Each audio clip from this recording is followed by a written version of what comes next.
যদি আমরা প্রেক্ষাপট চিন্তা করি, হত্যাকাণ্ডে যিনি হত্যা করেছেন, এই হত্যাকাণ্ড উনার যিনি শুট করেছেন, গুলি করেছেন, তার নাম হচ্ছে শেখ শাহরিয়ার ইসলাম পাপ্পু।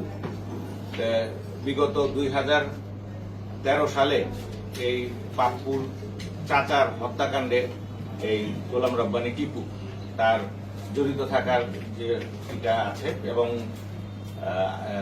তাদের আমাদের গোপন সূত্রে জানা যায় যে এই হত্যাকাণ্ডটা টিপু নিজেও ওই হত্যাকাণ্ডে ফিজিক্যালি উপস্থিত ছিল। সেইটার একটা বিষয় আছে, এখানে একটা শত্রুতা এবং ক্ষোভ তৈরি হয় এবং স্থানীয় আধিপত্য এবং প্রভাব বিস্তারের দ্বন্দ্বকে কেন্দ্র করে সার্বিক বিষয়টি মিলিয়েই এই হত্যাকাণ্ডের মোটিভ মানে হত্যাকাণ্ডটা সংঘটিত হয়েছে এবং এটা একটা পূর্ব পরিকল্পিত এবং খুবই সুকৌশলে পরিকল্পিতভাবে এই হত্যাকাণ্ডটা করা হয়েছে। আমরা এই 3 জন আসামিকেই এই হত্যাকাণ্ড যে মামলাটা রুজু হয়েছে, ভিকটিমের বোনের হাজবেন্ড এই মামলার বাদী, এই সদর থানার 18 নম্বর মামলা জানুয়ারি মাসে 302/34 দণ্ডবিধিতে যে মামলাটা রুজু হয়েছে, এই মামলায় আমরা ভিকটিমদের প্রডিউস করব। ধন্যবাদ। এই হচ্ছে আমার হত্যাকাণ্ড কি তারা কিভাবে সংগঠিত করেছে এই ধরনের বিষয়টা তারা স্বীকার করেছে কিনা, আর ওই যে বললেন পূর্ব বাংলায় যারা গ্রেপ্তার হয়েছে তারা নিষিদ্ধ ঘোষিত পূর্ব বাংলা কমিউনিস্ট পার্টির সদস্য কিনা, যেহেতু যে একজনের সাদা বললেন হত্যাকাণ্ড করে। আমরা আপনারা জানেন যে গতকালকে আমরা আসামিদেরকে আদালতে রাত হয়েছে। আমাদের এটা তো তদন্তের একটা বিষয়, এটা প্রাইমারি আমরা একটা প্রেস ব্রিফিং করছি এখন। এখানে আমরা হত্যাকাণ্ডের কারণটা বলেছি, আধিপত্য এবং প্রভাব বিস্তারের দ্বন্দ্ব এবং পূর্ব শত্রুতা। যে ছেলেটা হত্যাকাণ্ড সংগঠিত করেছে, যিনি মানে গুলিটা করেছেন, তার চাচার হত্যাকাণ্ডেই আবার এই গোলাম রব্বানী টিপুর কিন্তু ওই মামলার আসামি। তো এখানে একটা প্রতিশ্রুতি স্পৃহাও কাজ করেছে এবং ওই যে হুজি শহীদুল, যাকে শাহরিয়ারের যে চাচা, তিনিও পূর্ব বাংলা কমিউনিস্ট পার্টির নেতা ছিলেন। এই হত্যাকাণ্ডের দীর্ঘ পরিক্রমার মধ্যে এটা আসে এবং ওই ঘটনায় যে 4 জন আসামি যারা এই ওই হুজি শহীদের হত্যাকাণ্ডে জড়িত ছিল, তাদের একজন 2022 সালে এই একই মোডাস অপারেন্ডিতে তাকে হত্যা করা হয়েছিল। এটা একটা বিষয় আছে। আর এখনই যেহেতু আসামি আমরা পাত্র গ্রেপ্তার করেছি, আমাদের পরবর্তী তদন্তের যে কার্যক্রম আছে সেগুলো আমরা পরিচালনা করব এবং তদন্ত বিশদভাবে করার পরে আরো যদি কিছু পাওয়া যায় আমরা আপনাদের কাছে। আমি দৈনিক খবরের কাগজে কাজ করি। আমি যে প্রশ্নটি আপনার কাছে রাখতে চাই, যে অস্ত্রটি ব্যবহার করা হয়েছে বলা হচ্ছে সেটি মিয়ানমার ব্যারেলের একটি অস্ত্র বলা হয়েছিল। আসলে সেই অস্ত্রটি কক্সবাজার জেলার কোন জায়গা থেকে এই কিলার সংগ্রহ করেছিল কিনা এই বিষয়টা একটু জানতে চাই। আর চরমপন্থীদের যে ব্যাপারটি এখানে আসলে হুজি শহীদের, সেটা আমরা প্রথম থেকেই ধারণা করছিলাম, আপনারা যেভাবে করছিলেন। তো শেখ শাহরিয়ার, যাকে আপনারা কিলার হিসেবে বলছেন, সে কোন চরমপন্থী দলের সাথে মানে কোন চরমপন্থী দলের সাথে সম্পৃক্ত সেটি কোন ধরনের প্রমাণ আপনাদের কাছে এসেছে কিনা, আর যাদেরকে গ্রেপ্তার করা হয়েছে তাদের ব্যাপারে কোনো রিমান্ড আবেদন পুলিশ করবে কিনা, আর যদি করে সেক্ষেত্রে কতদিনের রিমান্ড চাইতে পারে। আচ্ছা, ওই ঋতুর যে ব্যাপারটা, সেটা হচ্ছে ঋতু আসলে এই হত্যাযজ্ঞে ঋতু কোন পয়েন্টে কাজ করেছে, কিলারদের সাথে ঋতুর সম্পর্কটা কত দূরের, এবং ঋতু মূলত টিপুর অবস্থানটাই কি কিলারদেরকে জানিয়েছিল কিনা, বা এই মাঝামাঝি ঋতুর অবস্থানটা আমরা একটু ক্লিয়ার হতে চাই। আরো কোনো প্রশ্ন আছে? যে দুজন একটার পর একটা না করে আমরা প্রশ্নগুলো নিয়েই। আরেকটা প্রশ্ন হচ্ছে কি, যে যারা এই ঘটনার সাথে সম্পৃক্ত 3 জন, তাদেরকে আপনারা কিভাবে শনাক্ত করেছেন এবং তাদের যে একান্ত থেকে সিলেট যাওয়া, তাদের অবস্থান আপনারা কিভাবে শনাক্ত করেছেন? আরেকটা হচ্ছে যে 3 জন এখন আটক হয়েছে, তারা ওই সময় 3 জনই কক্সবাজারে ছিলেন কিনা। টুর্নামেন্ট যে ঠেকপাড়া থেকে একটা লোক গ্রেপ্তার করা হয়েছে, উনি কি আসলে সম্পৃক্ত ছিল কিনা, এবং এর আগে যে ব্যক্তিটা আটক হয়েছে ওনার যে ফ্রেন্ড, মানে এই দুজন কি আসলে এই হত্যাকাণ্ডের সাথে? ঠিক আছে, আমি চেষ্টা করি উত্তর দেওয়ার। স্যার, একটি বিষয়, স্থানীয় কোনো ব্যক্তি তাদের সাথে সম্পৃক্ত বা সহযোগিতায় ছিল কিনা? ওনার প্রশ্নটার আগে বলি যে আমরা অস্ত্রটার এখনো ব্যালিস্টিক পরীক্ষা করাইনি। অস্ত্রটার গায়ে যে মডেলটা লেখা আমরা ঠিক হুবাহু ওইটাই বলেছি, ঠিক আছে। আর অস্ত্র যোগানদাতা, অস্ত্র সোর্স, এটা আমরা তদন্তে আসবে। এটা আমরা প্রাইমারি, যেহেতু আজকে প্রাইমারি আসামি অ্যারেস্ট করার পরই যেহেতু একটা চাঞ্চল্যকর ঘটনা সারা দেশে এটা মিডিয়াতে ব্যাপকভাবে প্রচারিত হয়েছে, আমরা প্রাইমারি ভাবে উপস্থাপিত হয়েছি। তদন্ত বলা যেতে পারে যে 9 তারিখে ঘটনার পরপর তদন্ত শুরু হলেও আসামি আমরা হাতে পেয়েছি এবং যে হত্যাকাণ্ডে যারা ব্যবহৃত হয়েছে, কিলিং মিশনে অংশগ্রহণকারী এই 3 জনকে আমরা অ্যারেস্ট করাতে আমাদের তদন্ত আরো বেগবান হবে। বাকি পূর্ণাঙ্গ তদন্ত না করা পর্যন্ত অনেক প্রশ্নের উত্তর হয়তো আমরা এখন দিতে পারবো না, এবং কিছু প্রশ্নের উত্তর আমরা তদন্তের স্বার্থেই আমরা দিব না, এটা তদন্তের বিষয় আছে। আর এই 3 জনই তখন কক্সবাজার উপস্থিত ছিল এবং এই মেয়ে গোলাম রাব্বানী টিপুর সাথেই আসছেন এবং উনি হত্যাকাণ্ডেই টোপ হিসেবে উনি এই একটা কাজ করেছেন এবং যারা হত্যা মিশনে অংশগ্রহণ করেছে তাদেরকে উনি সংবাদ প্রেরণ বা যেটাকে বলে আমরা যে ইনফরমার হিসেবে উনি কাজ করেছেন এই ভদ্রমহিলা। আর ওনারা 3 জনই এখানে ছিলেন।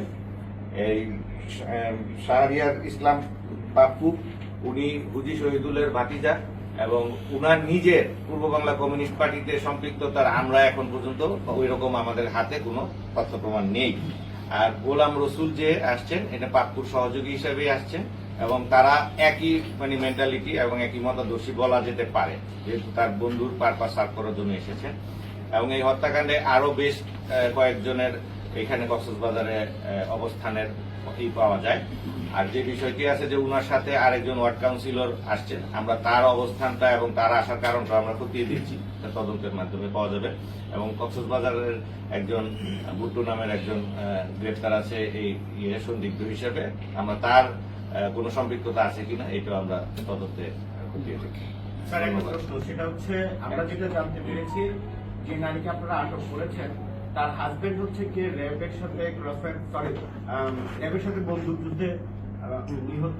তো সেক্ষেত্রে ওই নারীর টোপ হিসেবে ব্যবহৃত নাকি ওই নারীটা হচ্ছে কি কোনো ধরনের এই ধরনের সংগঠনের সাথে সম্পৃক্ততা বা তার হাজবেন্ডের খুনের বিষয় আছে ওইগুলো এটা তদন্তে আসবে। আর এই নারী এখানে আপাতত এই হত্যাকাণ্ডের মিশনে সে ইনফরমার হিসেবে কাজ করেছে এবং তাকে সে হত্যাকাণ্ডের একটা কিলিং মিশনের একজন সদস্য। ভাড়াটে বলছেন না? হ্যাঁ, ভাড়াটে বলছেন তাকে টোপ হিসেবে, সে ইনফরমার হিসেবে কাজ করেছে। এই টিপুর সাথে উনি আসছেন, এই টিপু এবং যে আগের আরেকজন ওয়ার্ড কাউন্সিলর, 16 নম্বর ওয়ার্ড কাউন্সিলর যিনি আছেন চালু, ওনার সাথে একসাথে ওনারা 8 তারিখে এসেছেন এবং এই 9 তারিখ হত্যাকাণ্ডের পরপরই এই অন্য খুনিদের সাথেই কক্সবাজার ত্যাগ করেছেন। আচ্ছা, খুনটা খুলনায় না হয়ে কক্সবাজার হলো কেন? এটা খুনটার আসামির অবস্থানটাই হচ্ছে খুনের এখানে কারণ, যেহেতু এটা আপনারা বুঝতে পেরেছেন এটা একটা টার্গেট কিলিং এবং এই কিলিংটা যে কোনো জায়গায় হতে পারত এবং খুনি যারা তারা আসামির অবস্থান এবং তাদের খুন করার পরিবেশটা এখানে সুইটেবল মনে করে এখানে হত্যাকাণ্ডটা ঘটিয়েছে। আর আমরা আসামিদের যে শনাক্ত করেছি এটা আমাদের অফিসাররা গোপন সংবাদের ভিত্তিতে এবং ওই যে সোর্স, আমাদের বিভিন্ন সোর্স যেগুলো নিয়োগ করা হয় এইগুলোর ভিত্তিতেই আমরা এই আসামিদের শনাক্ত করতে সক্ষম হয়েছি এবং আসামিদের অবস্থান জেনে আমরা মৌলভীবাজার জেলার জুড়ি থানা থেকে আসামিদেরকে গ্রেফতার করেছি। আসামিদের নাম পরিচয়টা যদি হ্যাঁ, আমি সব দিয়ে দিব ডিটেইলস। যদি একটু বলেন। আচ্ছা, আসামি একজন হচ্ছে যে ভদ্র মহিলা ছিলেন, ওনার সাথে ওনার নাম হচ্ছে ঋতু। উনিও 4 নম্বর ওয়ার্ড এর বাসিন্দা, যে আমাদের যে মামলা ভিকটিম গোলাম রব্বানী টিপু, ওই টিপুর যে ওয়ার্ড সেই ওয়ার্ডেরই বাসিন্দা। শেখ শাহরিয়ার ইসলাম পাপ্পু, তিনিও একই ওয়ার্ডেরই বাসিন্দা। আর গোলাম রসুল আমরা যাকে অ্যারেস্ট করেছি উনি 6 নম্বর ওয়ার্ডের বাসিন্দা, এই পার্শ্ববর্তী ওয়ার্ড। এই 3 জন এবং সন্দিগ্ধ 2 জন আগে গ্রেপ্তার করা আছে। বিষয় ওই নারীর সাথে টিপুর সাথে কোনো সম্পর্ক ছিল কিনা এই জিনিসটা আপনারা পেয়েছেন? সম্পর্ক ছিল বলেই তারা একসাথে আসছে। আরো বিশদ কিছু যদি থাকে এটা আমরা তদন্তে আসবে, পরবর্তীতে আমরা জানাতে পারবো।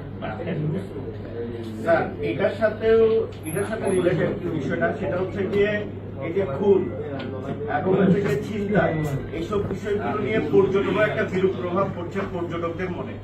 এই বিষয়টা নিয়ে আপনাদের মেসেজটা কি যদি একটু বলুন।